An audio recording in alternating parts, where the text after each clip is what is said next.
నమస్కారం, NS news కి స్వాగతం. నా పేరు ఉషా. ముందుగా ముఖ్యాంశాలు. కొత్తపేట గ్రామానికి చెందిన వైఎస్ఆర్ పార్టీకి చెందిన ప్రముఖ నాయకులు సలాది చిన్ని ఆయన అనుచరులు తెలుగుదేశం పార్టీకి తీర్థం పుచ్చుకున్నారు. వీరికి కొత్తపేట నియోజకవర్గ తెలుగుదేశం, జనసేన, భాజపా కూటమి ఎమ్మెల్యే అభ్యర్థి బండారు సత్యానందరావు కండువా కప్పి పార్టీలోకి ఆహ్వానించారు. ఈ సందర్భంగా సత్యానందరావు మాట్లాడుతూ తెలుగుదేశం పార్టీకి ఎన్నికలు దగ్గర పడుతున్న కొద్దీ ఆదరణ పెరుగుతుందని, ఇది ఉమ్మడి ప్రభుత్వం వస్తుందనడానికి నిదర్శనమని అన్నారు.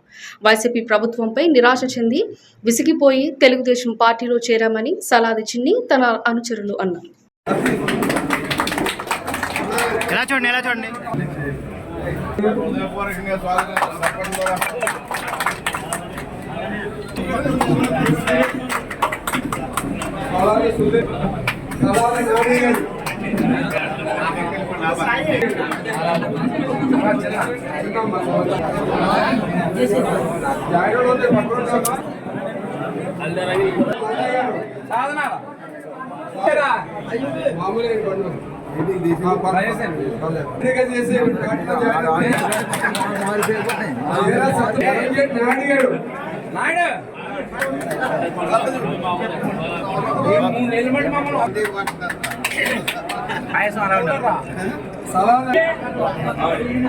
సుబ్బారాజు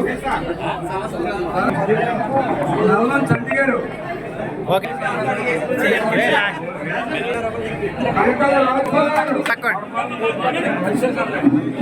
వాసు ఓకే అండి.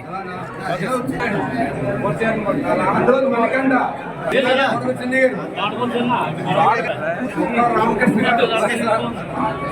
రామకృష్ణ పొడమంచలి ఓకే అండి. ఒకసారి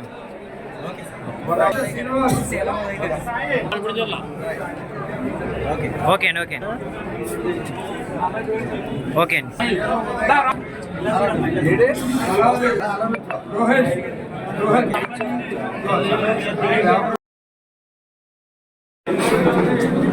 35 మంది భయపడి ఈనాడు ఎంతో అభిమానంతో నాయన తెలుగుదేశం పార్టీ అభిమానంతో ప్రస్తుత ప్రభుత్వం చేస్తున్న అరాచక పాలన అంతమొందించాలని, రాబోయే రోజుల్లో ఎన్డీఏ ప్రభుత్వం అధికారంలోకి రావాలని ఈనాడు తెలుగుదేశం పార్టీలో చేరడానికి విచ్చేసినటువంటి చిన్ని గారు, వారితో వచ్చేసినటువంటి 50 మంది సోదరులందరికీ కూడా హృదయపూర్వకంగా తెలుగుదేశం పార్టీలకు ఆహ్వానపడుతూ కొత్తపేట నియోజకవర్గ తెలుగుదేశం పార్టీలో స్వాగతిస్తూ ఉన్నాను.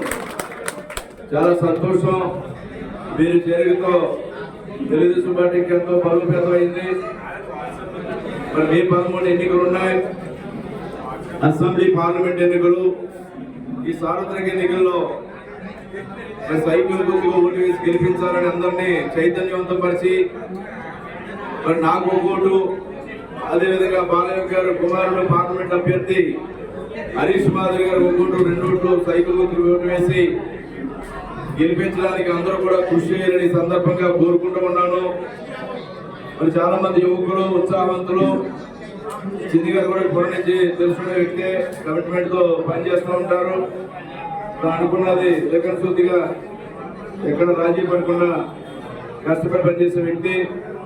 అలాగే యూత్ కూడా ఉన్నారంటే పేర్లందరి పేర్లు ఒక పేరు చెప్పండి కానీ అన్ని పేర్లు ప్రస్తావించట్లేదు, కానీ అందరూ కూడా ఎన్నికల సమయంలో ఉత్సాహంగా చురుగ్గా పాల్పంచుకునే వాళ్ళే. మీ అందరూ కూడా పూర్తి సహాయ సహకారం నా నుంచి ఎప్పుడు మీకు అందిస్తాను నేను. మీరందరూ కూడా రేపు ఎన్నికల్లో నా గెలిపే మీ బాధ్యతగా భావించి మీరందరూ కష్టపడి మన కొత్తపేట నియోజకవర్గం అత్యధిక మెజార్టీతో మనం గెలిచేలాగా మీరందరూ కూడా కృషి చేయాలని సందర్భంగా కోరుకుంటూ అందరికీ అభినందనలు తెలియజేస్తూ మన